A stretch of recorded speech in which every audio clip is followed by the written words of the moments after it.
Hạnh phúc là từ khi biết cách nhìn. Tâm ta bị nặng xuống và khổ đau tìm tới với ta, thường là vì ta thấy ai cũng xấu, cũng đáng nghi.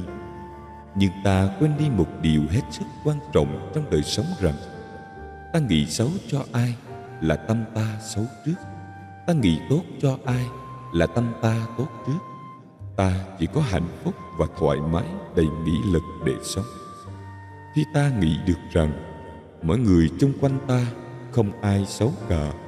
Nếu có chăng chỉ có cái tâm ta xấu, thì nó đang nghĩ xấu về một người khác, và ta biết rất rõ rằng người kia xấu vì họ chưa có đủ điều kiện để biểu hiện cái tốt của họ ra đó thôi. Ta hãy thực tập nhìn vào những cái tốt của người để tâm ta có nhiều cơ hội đi lên. Ta thử thực tập một ngày, một tháng hay một năm, đừng thấy ai xấu cả. Thử xem tâm ta có nhẹ nhõm và thanh thoát hay không. Ta hãy phát tâm là một đốm lửa nhỏ giữa mùa đông, hay một giọt nước giữa mùa hạ, để tâm ta có mặt trong tâm mọi người. Xa hơn thế, nếu không nhìn được cái tốt của người khác, thì ta nên tập nhìn mọi người với cái nhìn như thì, nghĩa là với cái nhìn như thể như thế. Ánh nhìn càng đơn giản thì tâm thái ta càng trở nên trong sáng, nhẹ nhàng. Điều này thoạt nghe đơn giản, nhưng để có cái nhìn như thế lại không hề giản đơn. Xin sự sống cho tôi lần cơ hội để tâm tình mở lối biết khoan dung. Nhìn nhận thế không vội vàng kết tội, hiểu và thương mong trời đến vô cùng. Làm chủ cảm xúc tiêu cực. Nổi giận là bản năng, làm chủ được cảm xúc là bản lĩnh. Nếu bạn không làm chủ được cảm xúc của mình, bạn sẽ trở thành nô lệ của cảm xúc. Cái gì cũng nói toạc ra, cái gì cũng bộc phát hết, không phải là thần tính, mà là chưa bao giờ học cách cân nhắc trước khi phát ngôn. Sai lầm lớn nhất của chúng ta chính là lưu lại tất cả những tật xấu, những cảm xúc tiêu cực nhất cho những người thân yêu nhất. Đừng để những cảm xúc tiêu cực hiện diện trên khuôn mặt, vì đó là một loại biểu tình khiến người khác chán ghét bạn. Nếu ngay cả cảm xúc của bản thân mà còn không khống chế được, thì cho dù bạn có cả thế giới, sớm hay muộn, bạn cũng sẽ phá hủy tất cả. Bạn có thể sẽ không bao giờ biết được những lúc bạn không khống chế được tâm trạng của bạn, bạn đã nói ra những lời nói làm tổn thương người khác như thế nào. Một lời hay có thể sưởi ấm cả mùa đông, một câu không hay có thể làm rét cả tháng 6. Bạn sẽ không biết được một lời buột miệng lúc nóng giận của mình có thể làm tổn thương người khác như thế nào, kể cả đó là những người thân thiết nhất. Càng trưởng thành, càng phải học cách bao dung, học được cách khống chế cảm xúc. Đừng để những cảm xúc nhất thời khiến bạn vụt mất người yêu thương nhất. Người sửa được tính cách của bạn là người bạn yêu. Người chịu được tính cách của bạn là người yêu bạn. Bình an ngự ở chốn nào? Phải chăng xa vắng, ồn ào lặng im, ngày nơi xáo động nhiễu phiền? Nếu tâm tĩnh lặng, bình yên chính là sống điềm tĩnh. Này bạn, khi vui đừng vui quá, vì sẽ đến lúc buồn. Lúc buồn đừng quá buồn, vì sẽ có khi vui. Tiến lên một bước mà đánh mất mình, thì bạn ơi nên dừng lại. Bước lui để hiểu mình, thì bạn cứ lùi thêm vài bước hay nhiều bước nữa cũng chẳng sao đâu. Những giá trị mà cuộc đời đặt ra để cho bạn vươn tới cũng chỉ là tương đối. Hai chữ thành công trong tương lai mà xã hội loài người đã đặt định đã giam nhốt cuộc sống hiện tại của bạn vào trong ngục thắt. Có nghĩa gì đâu khi ta mãi bắt bóng đuổi hình, mà để cho hiện tại bị rơi khuất trong thế giới lãng quên. Một hôm hồn an tình quay trở về với thân, thở vào ra dừng lặng, nghe đời vui trong ngần. Thì ra chăng hạnh phúc nằm ngay trong cõi lòng, bình yên và sâu lắng, chan hòa cũng mênh mông. Trước khi định nói điều gì, ta nên học hành nhu mì lắng nghe. Trước khi chỉ trích cười chê, ta nên nhìn lại tự phê phán mình. Trước khi nổi giận bất bình, ngồi nghe hơi thở lắng nhìn từ tâm. Trước khi cầu nguyện âm thầm, nhủ lòng dung thứ lỗi lầm tha nhân. Trước khi giọt nước mắt lăn, biết nhìn trăng kẹo ăn năn muộn màng. Trước khi tính chuyện đá vàng, mua dây về tự buộc ràng xem sao. Trước khi nói chuyện trời cao, xem đi dưới đất bước nào trong trên. Trước khi ước vọng nhìn lên, một lần ngó xuống có thêm thương đời. Trước khi mua sắm đua đòi, phải chăng cám dỗ gọi mời rượu rê. Trước khi hẹn ước nguyện thề, vẫn lòng xem có vẹn bề trước sau. Trước khi muốn bỏ cuộc mau, chở tâm nhiệt huyết buổi đầu dấn thân. Trước khi từ biệt dương trần, sống cho đi thệ tri ân cuộc đời. Trước khi muốn thấy ai cười, đầu tiên hàm tiếu trên môi nở chào. Trước khi muốn nếm ngọt ngào, tình thương dâng hiến gửi trao thật thà. Trước khi muốn thoát ta bà, nhớ chăng thành niệm Di Đà nhất tâm. 7 thái độ của người biết sống. 1. Suy nghĩ tích cực. Suy nghĩ định hình con người chúng ta, tức ta nghĩ mình thế nào thì ta như thế ấy.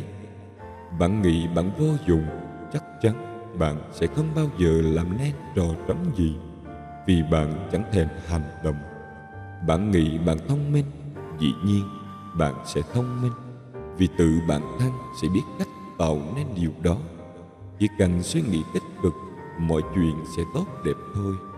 Cuộc sống sẽ ít buồn phiền, vì lúc nào bạn cũng cố biến mọi thứ bạn gặp phải trong cuộc sống thành niềm vui riêng cho bản thân.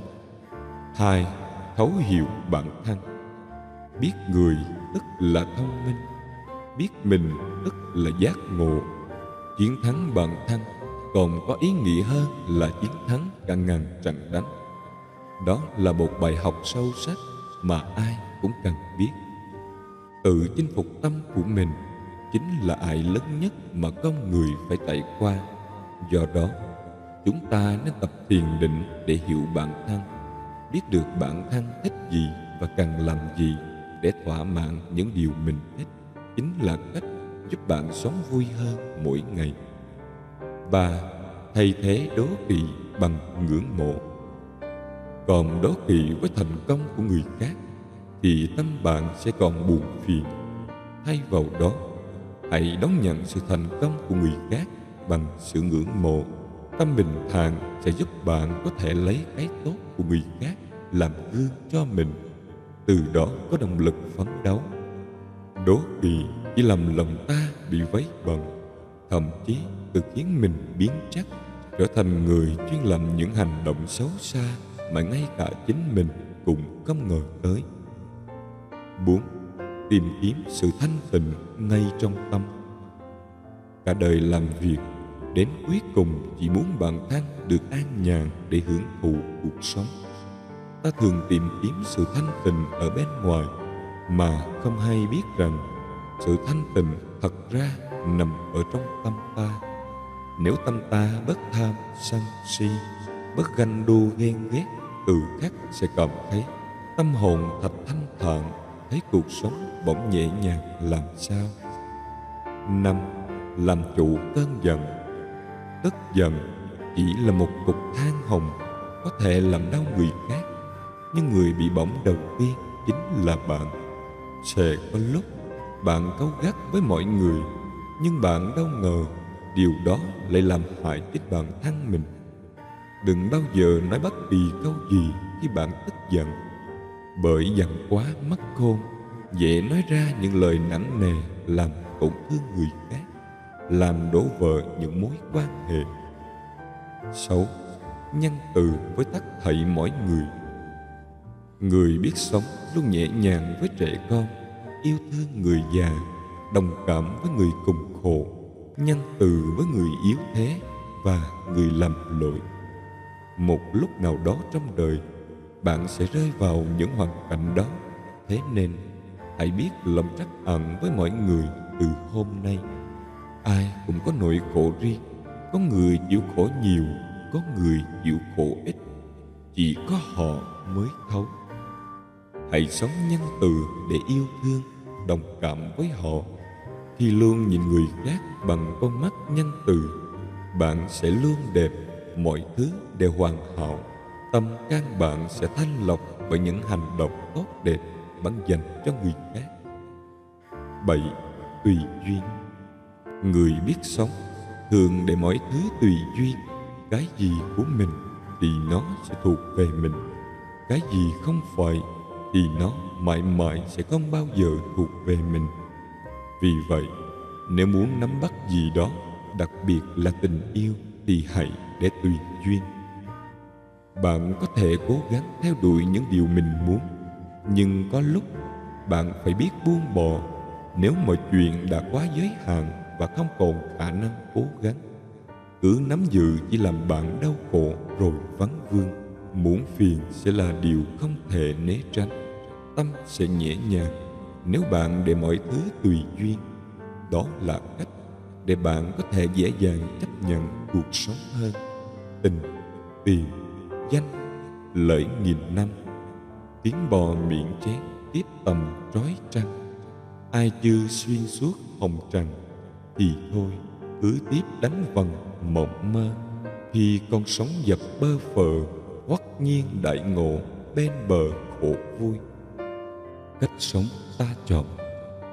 Ta chọn chân thành và nói lời thẳng thắn, vì ta hiểu rằng những lời nói dối trá, trái với lương tâm chỉ dùng để tạm thời để đối phó với tình huống.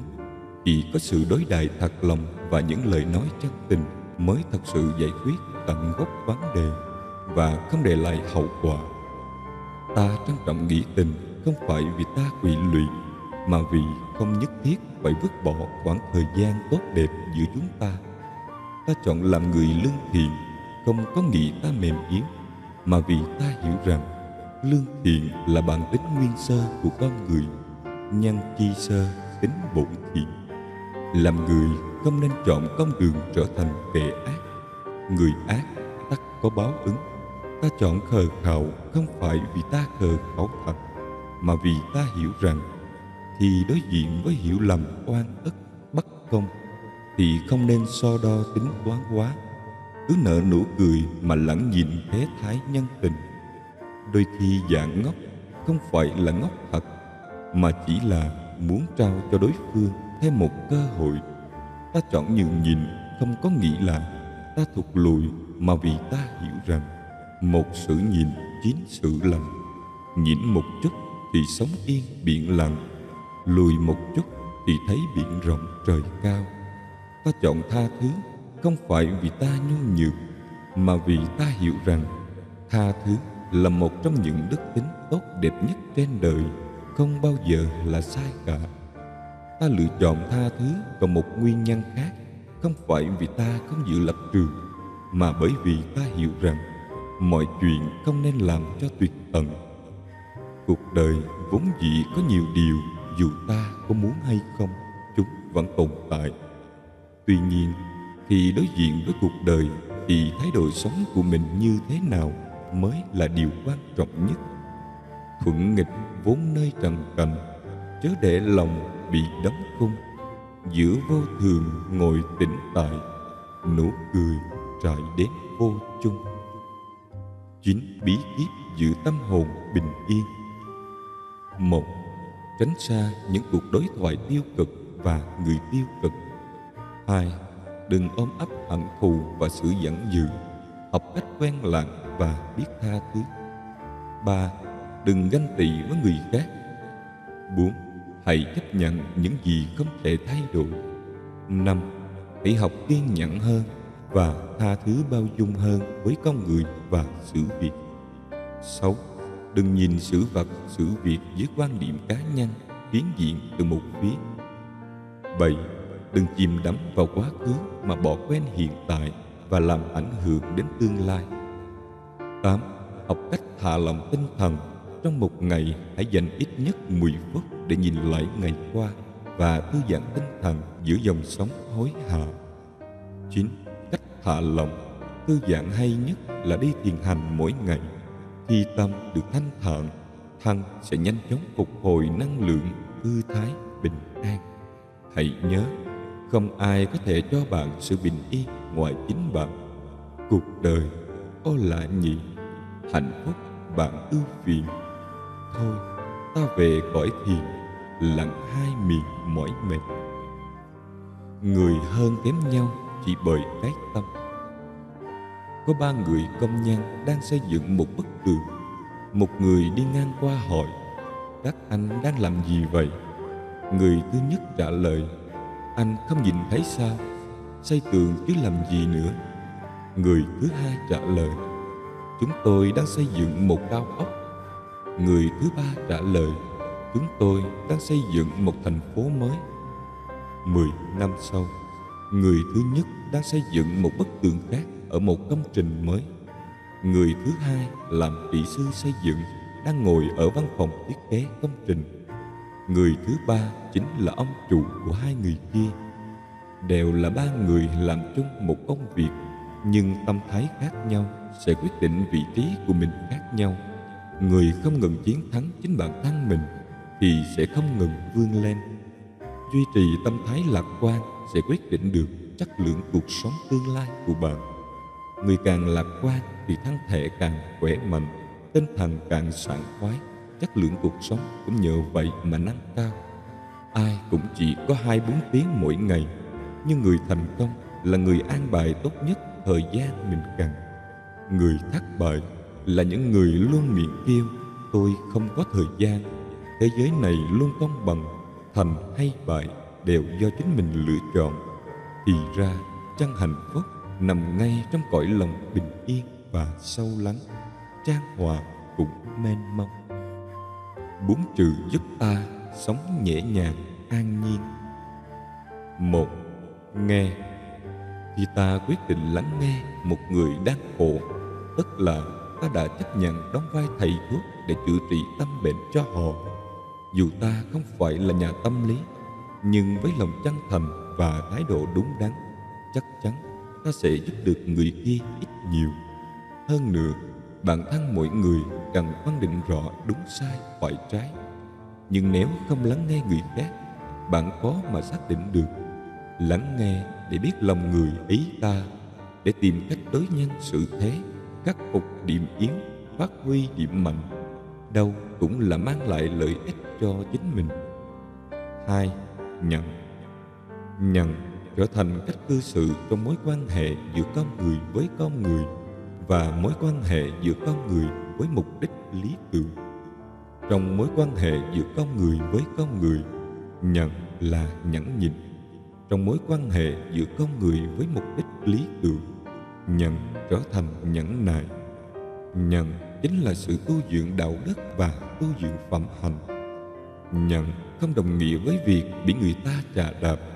Nhận là để tự cảnh tỉnh bản thân, không nóng giận để rồi làm những việc sai trái. Tức giận không những hại sức khỏe, tổn thương tinh thần, mà còn đánh mất đi giá trị đích thực trong con người bạn.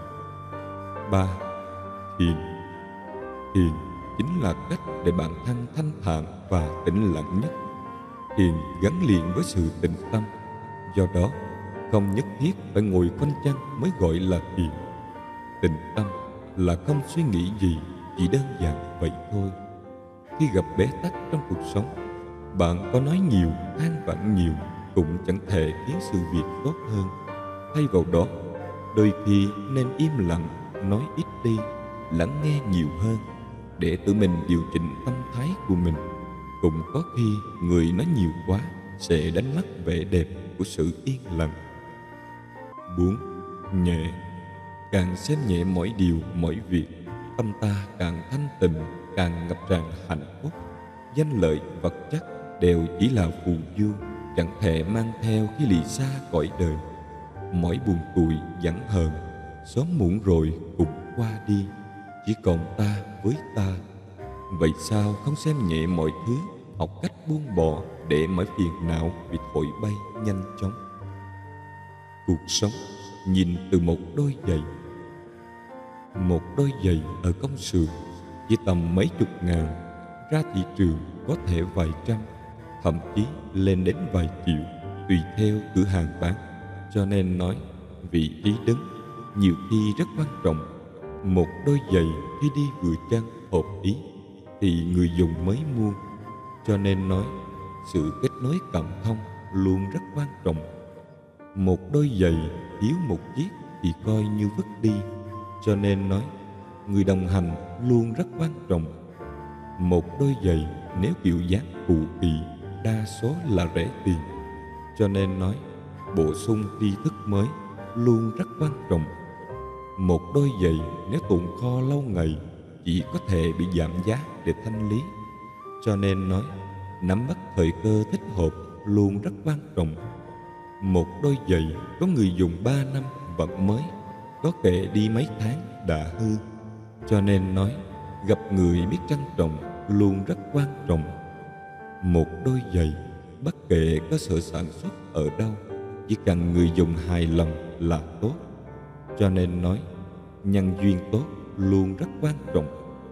Một đôi giày dù thiết kế hoàn mỹ đến đâu, người dùng cũng sẽ thấy một vài chỗ chưa ưng ý. Cho nên nói, bao dung luôn rất quan trọng.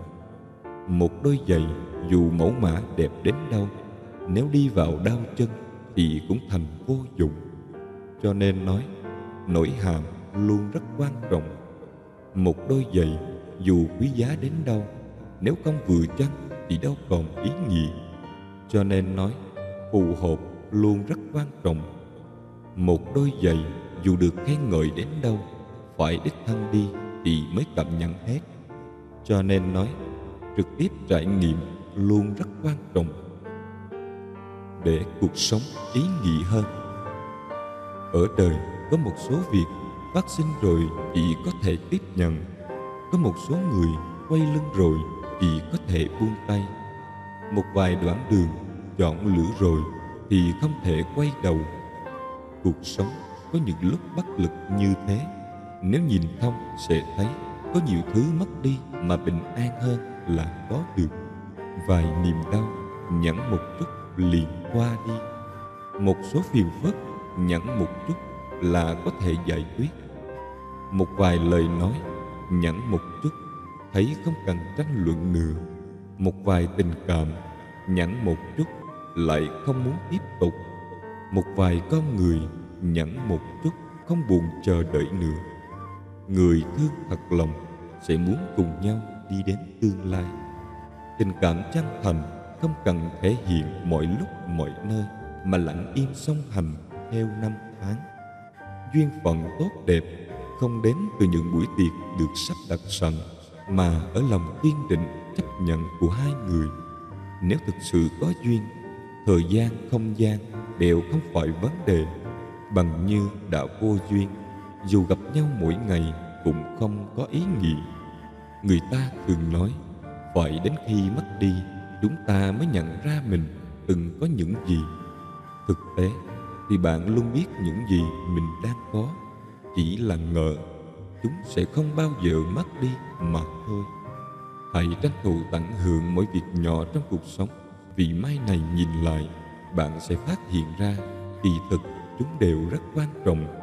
Có một vài thời khắc khi trở thành hồi ức rồi mới thấy hết sự quý giá. Thông thường khi bạn nỗ lực hết mình, người khác chưa chắc sẽ để tâm. Chỉ cần thôi cố gắng, người ta lại chú ý. Đôi khi trời không cho thứ bạn cần, không phải vì bạn không xứng đáng, mà là đã để dành cho bạn những điều tốt đẹp hơn. Sống đơn giản thì vui vẻ, nhưng đời này người vui vẻ cực ít, phức tạp quá chỉ khổ tâm. Vậy mà người đau khổ lại đầy rẫy. Rất nhiều phiền phức là bởi mình nghĩ trước tính sau, không chịu quyết đoán.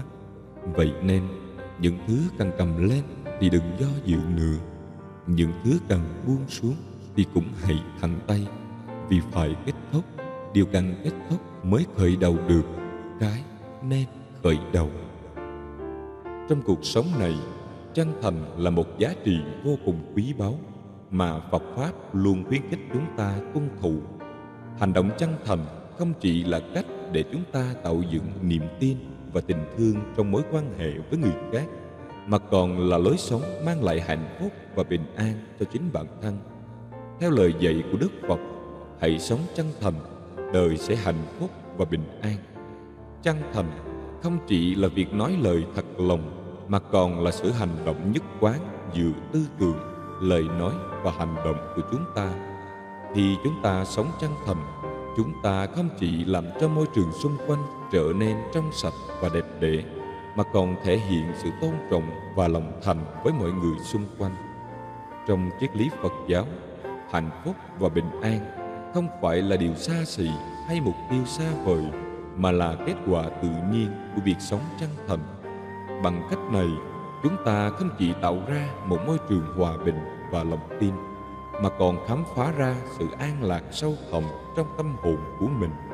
Nam mô A Di Đà Phật. Chào quý Phật tử và quý khán thính giả thân mến.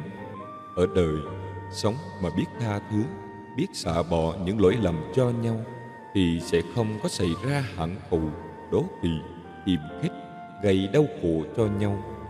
Khổ một nỗi, chúng ta không làm được như thế, nên cứ mãi ngộp lặng trong vui buồn, mừng giận, thương ghét, tham lam sân hận, bờ mê, rồi gây khổ cho mọi người và cho chính bản thân mình nữa. Vì thế, Phật dạy chúng ta hãy luôn sống trong tỉnh thức.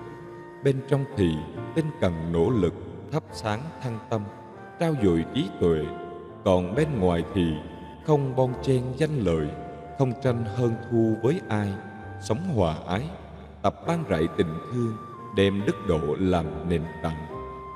Trong chương trình ngày hôm nay, chúng tôi kính mời quý vị và quý khán thính giả cùng nghe lời Phật dạy, càng nghe càng thấm. Hãy học cách sống chân thật, đời sẽ hạnh phúc và bình an. Kính thưa quý vị và các bạn, sống chân thật, không lừa dối, sống lợi ích cho người khác.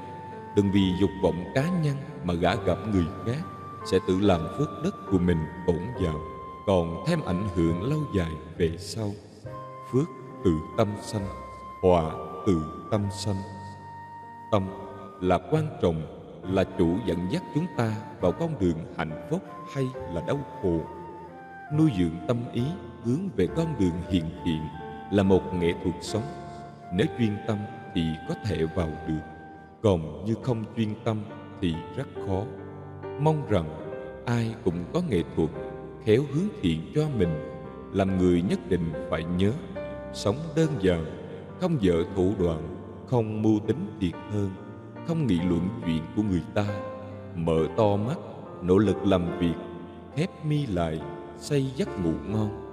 Làm người trước sau như một, đã nói là làm, nói khoác không biết ngượng, sẽ khiến cho người khác chán ghét. Miệng mật ngọt mà dạ thì gươm đau, sẽ khiến cho người oán hận. Đối xử với bạn hữu ít một chút hoa mị, nhiều một chút chân thành. Đối xử với cộng sự ít một chút ba hoa lừa gạt, nhiều một chút tận lực tận tâm. Làm người làm việc thì cần thành thật. Kiếm tiền nên dựa vào lương tâm. Đừng vì tiền tài mà bày mưu tính kế với huynh đệ. Đừng bởi danh lợi quyền thế mà bán đứng bằng hữu tri kỷ. Nội tâm không thèm thì không sợ nửa đêm ma quỷ gõ cửa.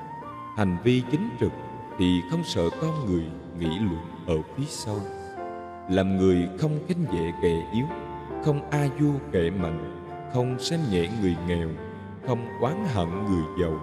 Đối với người lớn, tôn kính một chút. Đối với trẻ con, kiên nhẫn một chút. Đối với bạn đồng hành, nên chân thành một chút. Đối với cha mẹ, hiếu thuận một chút. Trự nhân viết thì dễ, nhưng làm được thì rất là khó. Làm người lương thiện sẽ sống được tự tại. Là một người không tranh quyền thế, thời khắc sẽ an bình. Nhân sinh muốn không muộn phiền, cần làm người đơn giản. Hãy sống trong thanh lặng. Có một lần nọ, có một người nông dân bị mất một chiếc đồng hồ trong kho thóc. Đó không phải là một chiếc đồng hồ thông thường, bởi nó còn có giá trị về mặt tình cảm đối với ông. Sau một thời gian dài tìm kiếm trong vô vọng, người nông dân phải nhờ sự trợ giúp của những đứa trẻ đang chơi từ bên ngoài. Ông hứa nếu ai tìm được chiếc đồng hồ bị mất sẽ được hưởng. Nghe thấy vậy, đám trẻ con nhanh chóng chạy xung quanh kho thóc tìm kiếm. Chúng đi khắp nơi, lục tìm ở mọi chỗ, từ nơi chứa thóc đến tận cả chỗ cho gia súc ăn, nhưng vẫn không tìm thấy. Đến khi ông chủ đề nghị bọn trẻ dừng việc tìm kiếm, thì có một bé trai chạy tới và yêu cầu ông cho nó một cơ hội nữa. Người nông dân nhìn đứa bé và nghĩ, tại sao không chứ? Sau tất cả thì cậu bé này có vẻ khá chân thành. Ông dặn cậu bé trở lại trong kho. Một lúc sau, cậu chạy ra và trên tay là chiếc đồng hồ của ông. Người nông dân rất hạnh phúc và ngạc nhiên. Ông hỏi cậu bé, làm cách nào mà cháu có được nó, mà sau khi tất cả các bạn khác đã từ bỏ? Cậu bé đáp, cháu không có làm gì cả, và chỉ ngồi im một chỗ để lắng nghe. Trong im lặng đó, cháu thấy tiếng kim đồng hồ chạy, và theo đó cháu tìm ra nó. Sự tĩnh lặng trong tâm hồn có thể sẽ tốt hơn nhiều so với một trí não luôn hoạt động. Hãy để cho tâm trí của bạn có những giây phút nghỉ ngơi, thư giãn hàng ngày, và hãy xem hiệu quả đã đem lại cho cuộc sống của chính mình. Tiếp theo là lời Phật dạy về đạo vợ chồng. Nhân duyên ngàn năm mới có, vậy phải biết trân trọng. Vợ chồng là nhân duyên tu ngàn năm mới có được. Do đó, đã gọi ai là vợ, là chồng thì hãy trân trọng người đó. Đức Phật có dạy rằng, kiếp trước 500 lần ngoái đầu nhìn lại mới đổi được kiếp này một lần gặp thoáng qua. Người gặp gỡ nhau kiếp này chính là mối nhân duyên tu từ kiếp trước. Thực sự, duyên phận là điều gì đó rất kỳ lạ, không ai có thể thực sự nói rõ về nó. Có thể hữu duyên vô tình quen biết, nhưng lại thấu hiểu nhau, có thể hài hòa với nhau mà không thể gần nhau. Không cố ý theo đuổi, thì có mà dụng tâm cố gắng lại chẳng thành. Như là có lòng trồng hoa, hoa chẳng nở, vô tình cắm liễu, liễu lại xanh. Người ta thường nói, duyên do trời định, phận do nhân định. Đúng là như thế. Gặp nhau là ý trời, bên nhau là ý người. Giữ vào đôi bên, gìn giữ phát triển, thì duyên một lần gặp gỡ mới thành mối phận trăm năm. Nhưng duyên phận dài ngắn như thế nào lại chẳng ai hay ai biết. 1 năm, 5 năm hay cả đời, hết thảy chúng ta đều không đoán định được.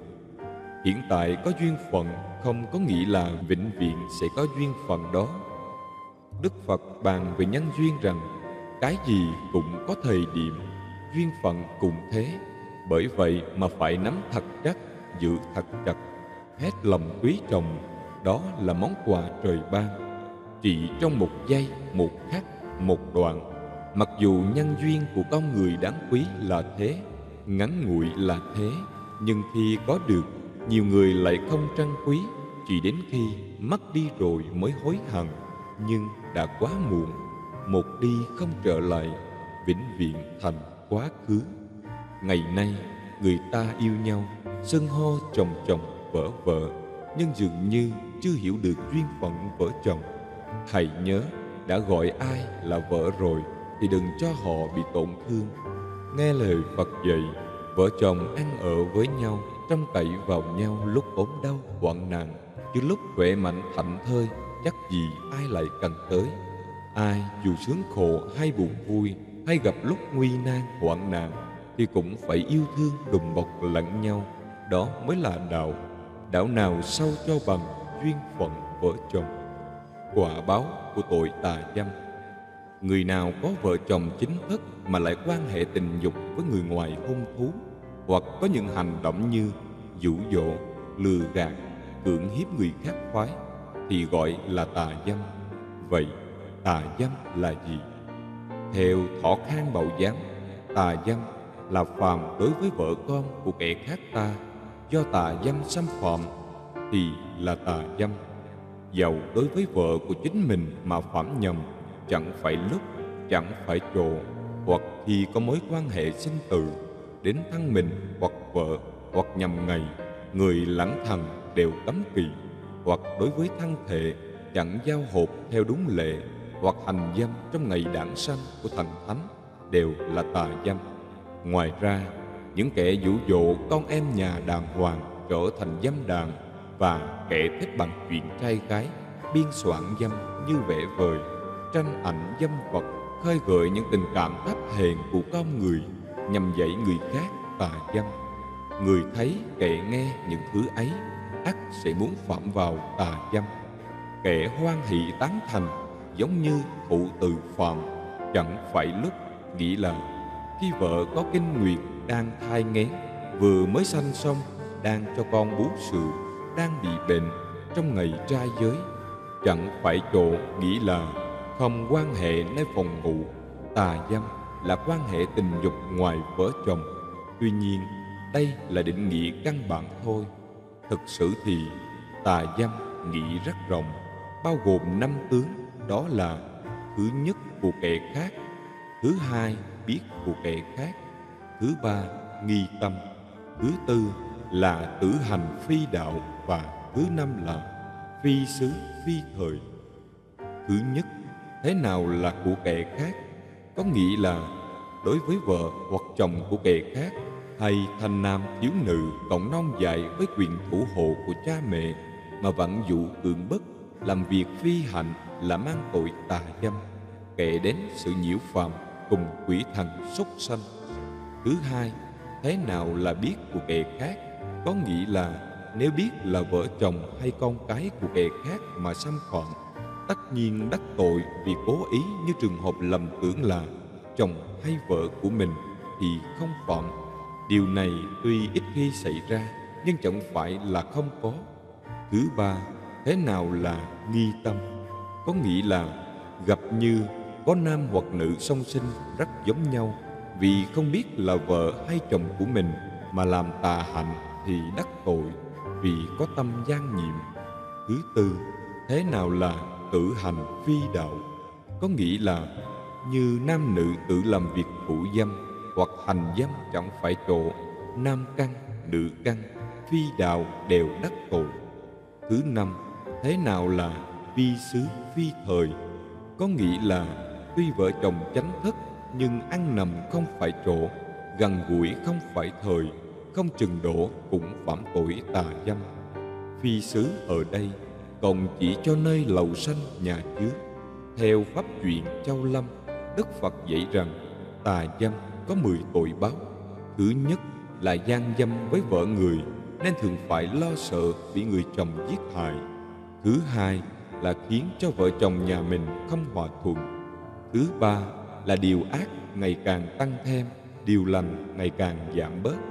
Thứ tư là chết sớm, khiến cho vợ con phải cô độc, không người chăm sóc. Thứ năm là tài sản gia đình mỗi ngày một hao mòn. Thứ sáu là mỗi khi có chuyện xấu ác xảy ra, thường bị người khác nghi ngờ cho mình. Thứ bảy là bị bạn bè thân hữu khinh bỉ, phỉ báng. Thứ tám là rộng kết oán thù với nhiều người. Thứ chín là sau khi chết phải đọa vào địa ngục.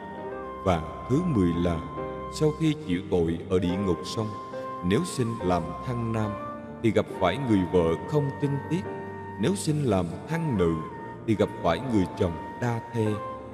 Kinh Bát Sư dạy rằng kẻ tà dâm gian díu với vợ người khác, hoặc bị chồng người bắt gặp được, lập tức phải gặp tai ương, gây họa lên đến cho cả người trong gia đình thân tộc, hoặc bị pháp luật trừng trị, phải chịu hình phạt đau đớn khổ sở. Sau khi chết phải đọa vào những cảnh giới địa ngục súc sinh, tùy theo mức độ mà chịu tội. Ví như sau đó còn có chút may mắn được sinh trở lại làm người, ắt phải rơi vào cảnh nhục nhã xấu hổ vì vợ con dâm loạn. Nay ta thấy rõ sự báo ứng như vậy nên không dám phạm vào tà dâm.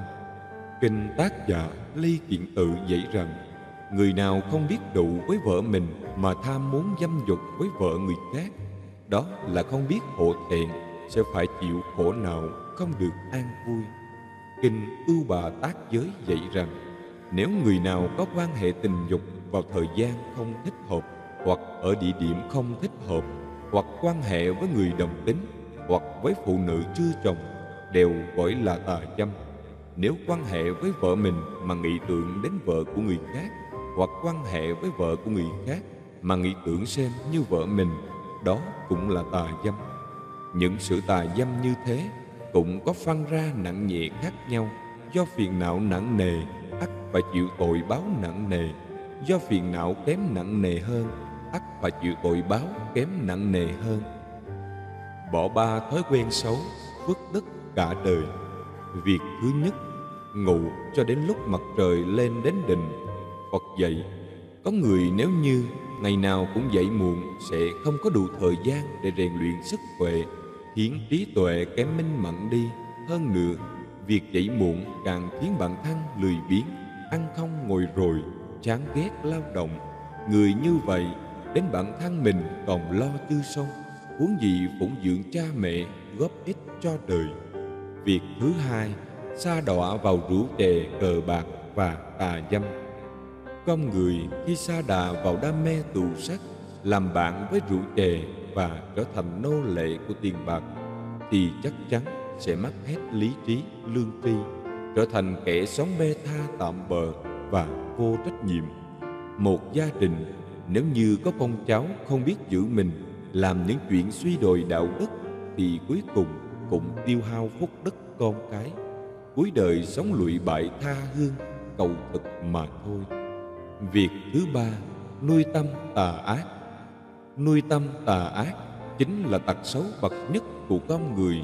Nếu không sửa đổi kịp thời thì dễ sa chân vào tệ nạn, làm việc tán tận lương tâm, không chỉ rút cạn hết phúc báo của bản thân, mà ngay cả người thân, con cháu cũng sẽ bị liên lụy. Phật dạy, làm người nên giữ trong lòng sự sáng suốt. Nếu làm những chuyện bại hoại gia phong, trời đất khó dung, nền móng sẽ chẳng thể trở nên vững vàng. Dù thứ gì được xây dựng trên đó cũng sẽ nhanh chóng sụp đổ. Muốn con cháu đời đời sống an yên, bình ổn, thì nhất định phải tu thanh dưỡng tính. Có như vậy thì phúc báo mới về ngày càng nhiều. Phật dạy, trên đời con người nếu cho đi 3 thứ đơn giản này sẽ trọn vẹn công đức.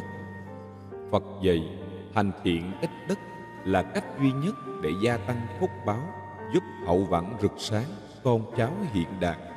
Thứ nhất là vật chất. Vật chất cho đi tượng vệ nhưng lại khó muôn phần, bởi muốn dùng vật chất để giúp đỡ người khác, trước hết ta phải có tài sản đủ để nuôi sống bản thân và người thân của mình. Cha mẹ thiếu thốn, con cái đói rách mà thiên hạ được no ấm, có phải rất đáng buồn không? Phật dạy, tiền bạc chỉ là vật ngoài thân. Tiền càng nhiều, nếu dự làm của riêng sẽ chỉ sinh phiền muộn, bất mãn và lạm dụng. Thứ hai là giáo dục. Giáo dục tức là truyền cho người khác trí tuệ để họ có kiến thức, kỹ năng, thoát khỏi bể nghèo khổ, nghèo khó. Có câu nói như thế này: thay vì cho đứa trẻ một quả táo, hãy dạy nó cách vun trồng, sử dụng vật chất để giúp đỡ người khác. Sẽ có giới hạn trong một khoảng thời gian nhất định. Khi tiền hết, lương thực kiệt quệ, nghèo đói vẫn mãi là nghèo đói. Chỉ khi nào con người biết được đâu là con đường đúng đắn nên đi, hiểu được giá trị đích thực của lao động, mới có thể tồn tại bền vững. Thứ ba đó là dũng khí. Trong cuộc sống, con người bị bủa vây bởi trăm ngàn nỗi sợ.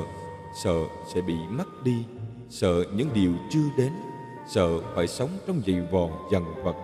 Thế nên nếu truyền cho họ dũng khí, sẽ trút được gánh nặng ngàn cân, không còn sợ hãi trước thời cuộc, dám đứng lên để tự nắm lấy vận mệnh của chính mình. Tiền không ham, không sợ thiếu, danh không màng, không sợ mất, sắc không quyến luyến, chẳng sợ bị dày vò. Từ đó, con người sẽ trở nên tịnh tại, vô ưu trước mọi thăng trầm của cuộc sống. Mỗi người sở hữu một số phận khác nhau, có kẻ giàu, có người nghèo, nhưng đừng vì địa vị sang hèn mà cản trở việc hành thiện ích đức. Làm việc tốt không chỉ dừng ở việc cho đi tiền tài vật chất, mà còn có nghĩa là buông bỏ muộn phiền. Thậm chí dù tay không tắc sắt, ta vẫn có thể khiến thiên hạ hạnh phúc. Chỉ bằng một nụ cười nho nhỏ, lời hỏi thăm sức khỏe hay một tiếng chào thân ái cũng đủ tạo nên phúc báo cho bản thân. Năm đức hạnh của người cha giúp con cái trưởng thành, tương lai thành công. Con người sống giữa trời đất thì nhất định không được xem nhẹ bản thân mình, mà cần phải biết tự trọng. Trong gia đình, một người cha biết tự trọng, bảo vệ tự tôn của con cái, khoan hậu mới đáng tin. Trẻ con thường rất tò mò, hiếu động, nên cũng khó mà tránh được những sai sót. Một người cha nếu có thể khoan dung, nhân hậu, không dễ nổi nóng, lúc nào cũng nhẫn nại với con, thì chắc chắn là đứa trẻ sẽ ngày càng ngoan ngoãn. Ngược lại, nếu trách mắng một cách nóng nảy, không những không hiệu quả, ngược lại còn khiến trẻ nảy sinh tâm lý phản nghịch, thậm chí khiến trẻ trở nên yếu nhược, tự ti, khó hòa đồng. Nhân từ biết thương xót người trong thiên hạ. Nhân từ tức là lương tâm. Lương tâm chính là thiên lý chính đạo, nhân ái nhân từ, lòng dạ của bậc quân tử. Người có tâm thiện, vui với việc giúp người, cứu người lúc nguy nan, thì những người xung quanh đều sẵn lòng kết giao và càng muốn học hỏi thêm.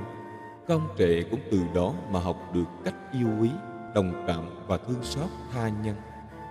Tự trọng nên được người tôn trọng. Con người sống giữa trời đất thì nhất định không được xem nhẹ bản thân mình, mà cần phải biết tự trọng. Trong gia đình, một người cha biết tự trọng, bảo vệ tự tôn của con cái. Khi con cái được tôn trọng thì mới học được cách tôn trọng người khác. Nếu người cha khinh biệt mọi người xung quanh, thì trẻ nhỏ cũng học theo mà trở nên cao ngạo. Cao ngạo khiến người sinh tâm đố kỵ mà rất tâm hãm hại, nên sau này đường đời sẽ gặp nhiều trắc trở. Trí tuệ tức có thể đi xa, đạm bạc và tĩnh lặng thì không chạy theo thế tục, không ái mộ hư vinh, trong tâm có đạo. Đó chính là chìa khóa của trí tuệ. Một người cha có trí tuệ thì chắc chắn sẽ giúp đứa con biết đối nhân xử thế, bớt đi đường vòng, tấm lòng rộng rãi vì thông tỏ thiên hạ. Đức hạnh của người cha ảnh hưởng sâu sắc đến con trẻ. Người làm cha có trách nhiệm rất lớn đối với tương lai của con cái. Mà trong giáo dục con thì không thể chỉ giáo huấn bằng lời, mà phải lấy chính bản thân làm gương. Đây được gọi là thân giáo. Làm cách nào để trả nghiệp? Hiểu để lúc bằng cùng nhất vẫn an nhiên giữa đời. Chúng ta hay nói về nghiệp lực, nhưng không phải ai cũng biết cách làm cách nào để trả nghiệp. Cho dù lúc ta bị bệnh, gặp tai ương, cũng chỉ nhắc nhở bản thân rằng đó là nghiệp mà mình phải chịu ở kiếp này. Làm cách nào để trả nghiệp? Những căn bệnh chúng ta đang phải chịu, những sự khổ ách này nhất định là do chính mình gây ra, chứ không phải là người khác. Nếu đời này mình có làm việc đại thiện đại lành đi nữa mà mình vẫn bị tai nạn, rơi vào cảnh khổ, là do trong tiền kiếp mình tạo ra chưa đủ bù đắp nghiệp lành mình tạo ra ở hiện tại. Thế gian còn có câu nhất ầm nhất trác mà phi tiền định. Một cái ăn, một cái uống, một cái gặp nhau trong đời này nhất định cũng do tiền định, thì một cơn đau mà đến với chúng ta cũng vậy. Vì thế khi bị bệnh, ta nên hiểu rằng mình đang trả cái nghiệp này trong ngày hôm nay, thì trả xong sẽ khỏi trả. Chịu được như vậy thì tự nhiên ta an nhiên đón nhận căn bệnh. Vậy là ta đã trả lời được câu hỏi làm cách nào để trả nghiệp. Đó là khi nghiệp đến ta chấp nhận, nhưng lưu ý là ta an nhiên đón nhận căn bệnh, chứ không phải cầu mong bị bệnh. Khi tu hành, nhiều người có suy nghĩ sai lầm như: niệm Nam Mô A Di Đà Phật, con nguyện sẽ trả hết tất cả những nghiệp chướng của con để con đi vãng sanh về Tây Phương Cực Lạc. Con quyết tâm dạy cho hết mọi ác nạn để rồi con được thành tựu. Đây là lời nguyện hoàn toàn sai lầm. Đối với một người niệm Phật, đúng ra nên nói rằng ta an nhiên tự tại đón nhận căn bệnh này để trả nghiệp. Vậy làm cách nào để trả nghiệp? Có 4 trường hợp mà ta phải trả nghiệp. Đây là chìa khóa cốt yếu trong luật nhân quả. Thứ nhất là ta trả nghiệp bằng những tai nạn vô tình. Ví dụ như mưa bão cuốn người đó chết, hoặc đi ngang cây sập xuống để chết. Đang đi trên cầu thì cầu sập phải rớt xuống sông mà chết. Đang đi trên đồng ruộng thì bị sét đánh chết. Đó là những tai nạn vô tình và cũng là trường hợp thứ nhất phải trả nghiệp quá khứ.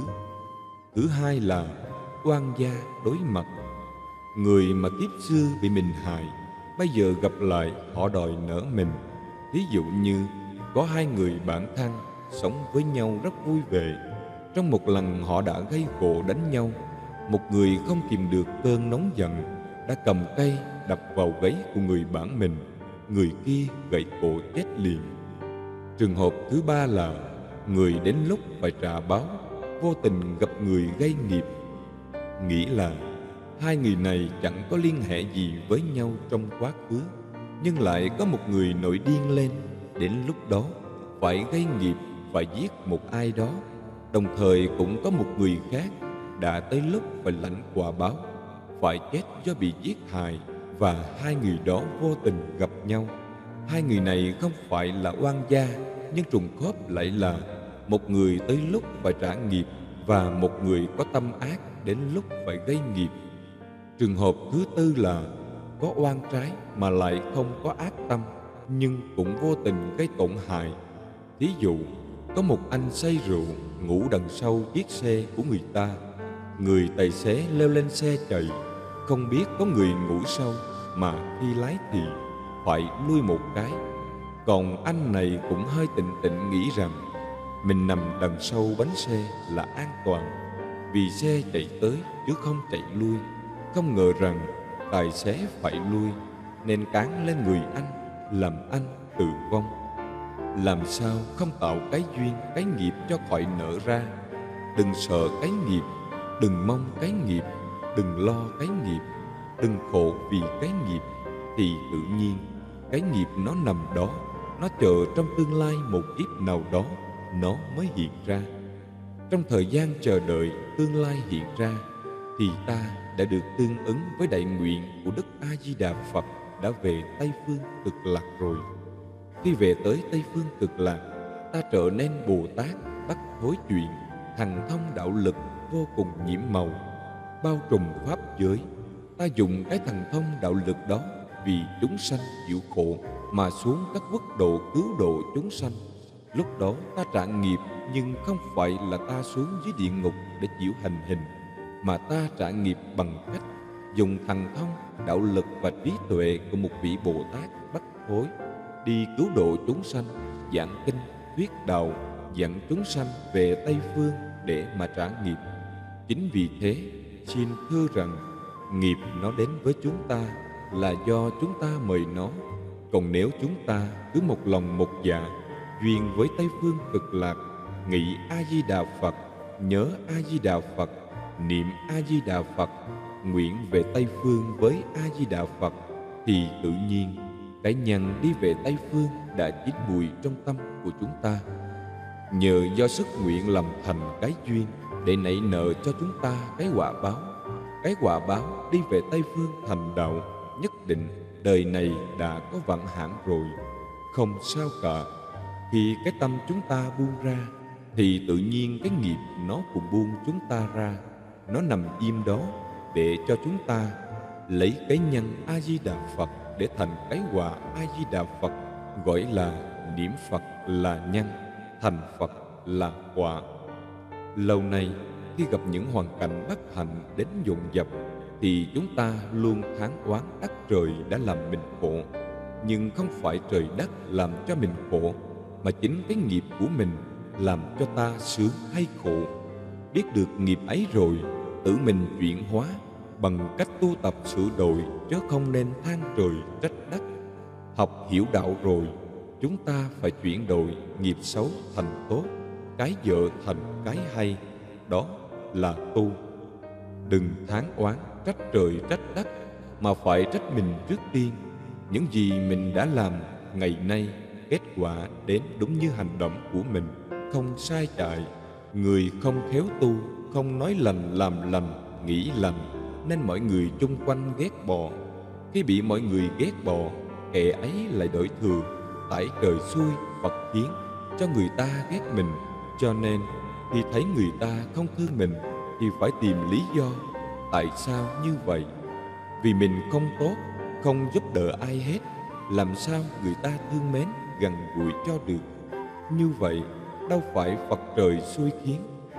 Chuyện tốt xấu lành dữ của mỗi người do nghiệp chi phối dẫn dắt mà có các cảnh tốt xấu, chứ không phải một đấng thần linh nào tạo ra.